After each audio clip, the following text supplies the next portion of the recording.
আসসালামু আলাইকুম। আপনারা সবাই কেমন আছেন? আলহামদুলিল্লাহ, আল্লাহর রহমতে আমি ভালো আছি। তো ভিডিওর প্রথম শুরুতেই সবাইকে জানাচ্ছি আন্তরিক শুভেচ্ছা। এই যে আমি এইভাবে পোয়া মাছ বা যে কোনো মাছ রেখে দিলে তাড়াতাড়ি পানি দিলেই 5 মিনিটে ছুটে যাবে। তো প্রথমে মাছগুলি ভিজিয়ে নিলাম, আর এর আগে চাটা বসিয়ে দিয়েছি, দেখেই বুঝতে পারছেন। তারপর আমার হাজব্যান্ড বাজার থেকে সবজি নিয়ে আসছে, মাছ নিয়ে আসছে, টমেটো, পেঁয়াজ। তা আপনাদের ভিডিওতে দেখাবো, দেখবেন। এই যে দেখেন, আমি চিংড়ি মাছের যে ভিতরে কালো রগটা কীভাবে ফলাইতে দেখাইলাম। আরেকবারও আমি যখন ইউটিউব শুরু করেছি তখনও আপনাদেরকে দেখাইছি।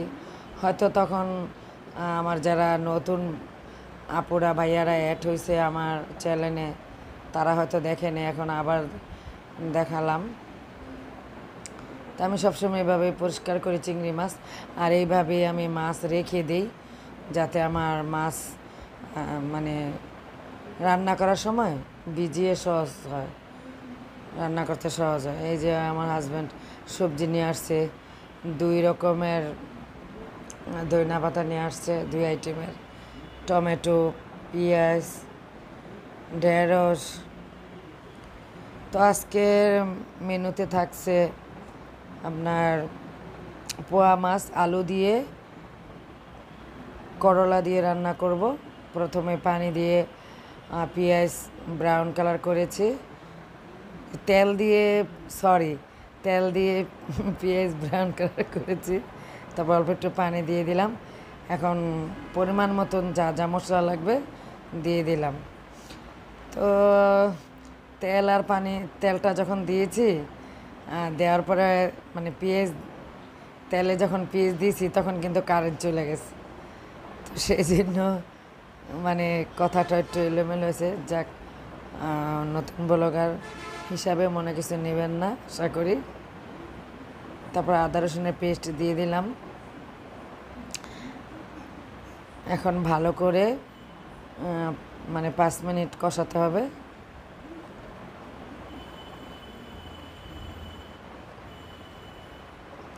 তারপরে আমি একটি টমেটো কুচি দিয়ে দিলাম।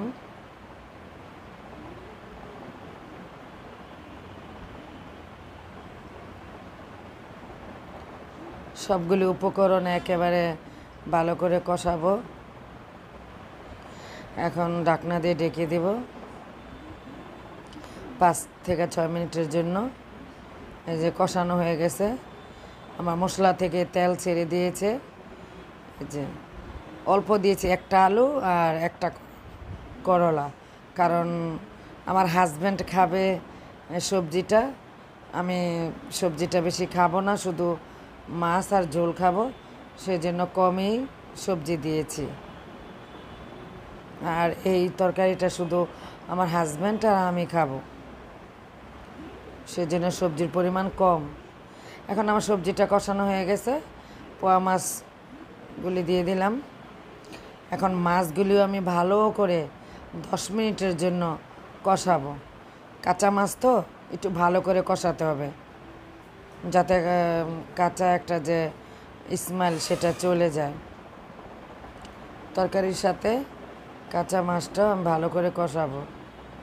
আর আমরা বেশিরভাগই কাঁচা মাছ যখন খাই, রান্না করি, তখন আমি ভালো করে মানে কষাই, যাতে কাঁচা কোনো গন্ধ না আসে।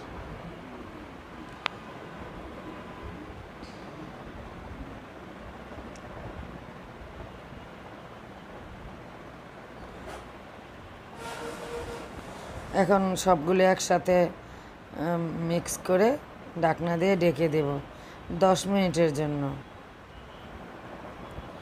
এই যে কষানো হয়ে গেছে, তারপর আমি পরিমাণ মতন পানি দিয়েছি।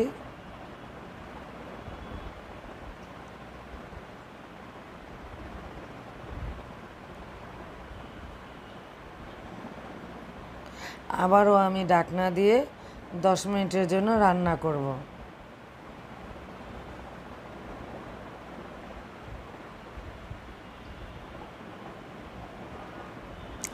এই যে আমার রান্নাটা হয়ে গেছে। এখন ধনিয়া দিয়ে চুলাটা বন্ধ করে দিব এবং গরম গরম ভাতের সাথে পরিবেশন করব।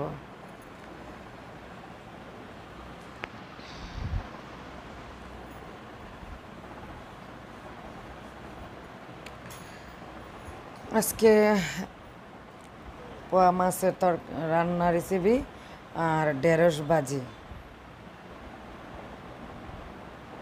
এভাবে 5 মিনিটের জন্য আমি রেখে দিব ঢেকে, চুলা বন্ধ করে। এখন ঢেঁড়স ভাজি করে নিচ্ছি।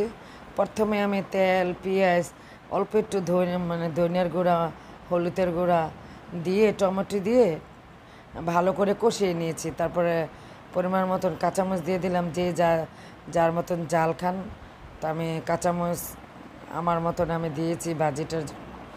তারপর ঢেঁড়স কুচিগুলি দিয়ে দিলাম।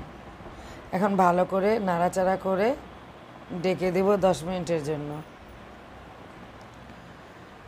আর রাইস কুকারের পাক তো একটু সময় লাগে, তো গ্যাস যেহেতু নাই, কি করার, রান্না তো করতেই হবে, তাই না?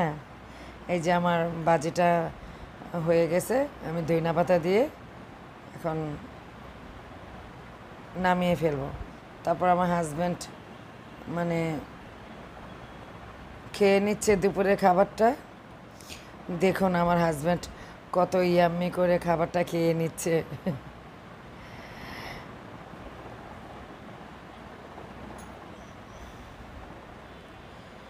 আর কালকের আমার যে মুগ ডাল মাথা দিয়ে রান্না করেছিলাম, ওই ডালও মানে আছে, সেটাও আমি গরম করে নিয়েছি আমার হাজব্যান্ডের জন্য।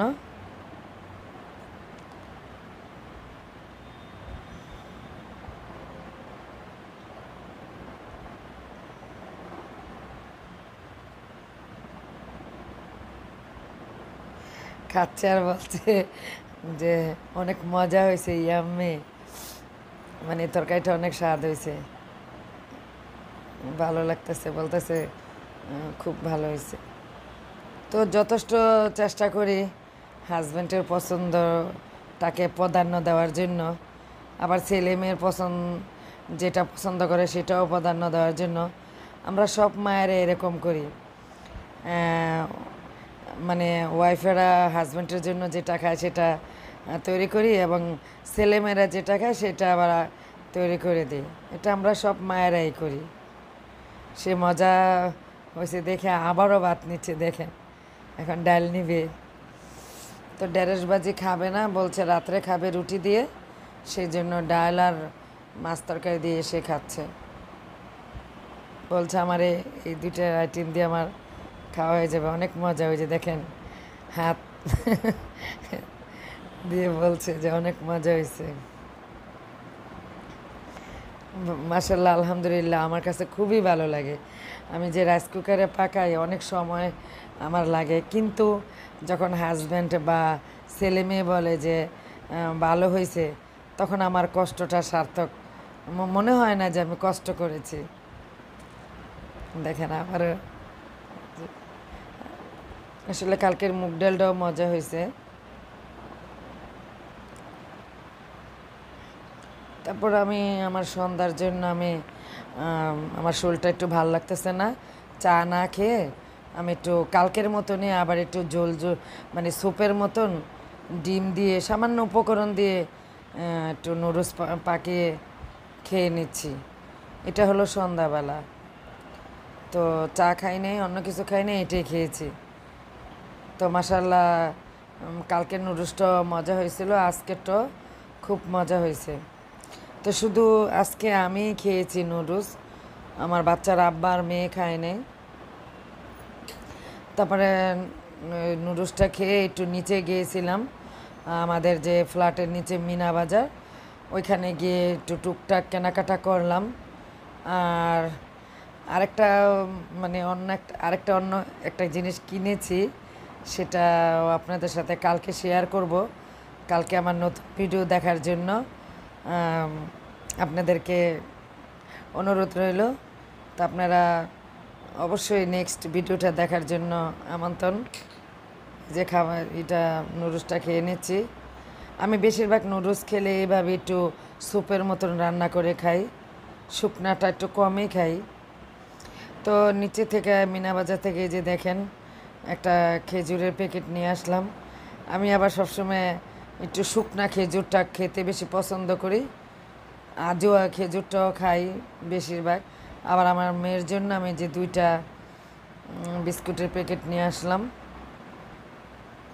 ছোট মেয়ের জন্য। তো আপনারা সবাই ভালো থাকবেন।